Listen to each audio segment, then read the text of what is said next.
Okay, so see if I can finish it this time. Uh, the scenario I have for space combat is,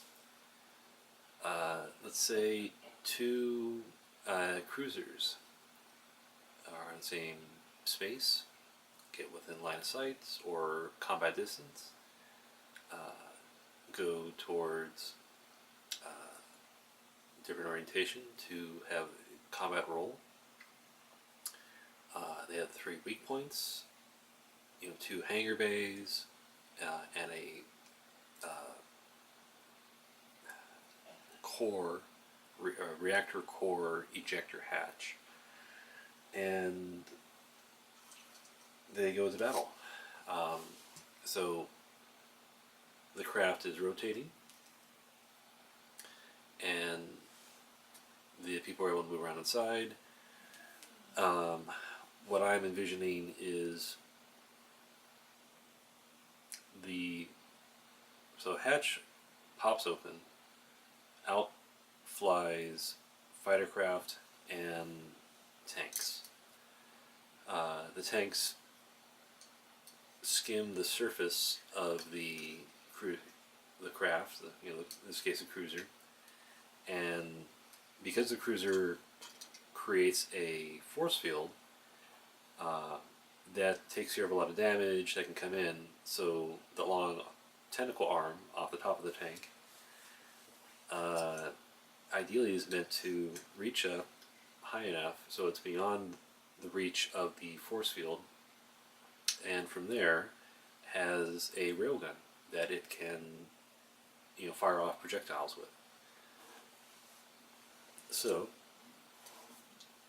the two craft rotating and having their allotment of tanks firing off.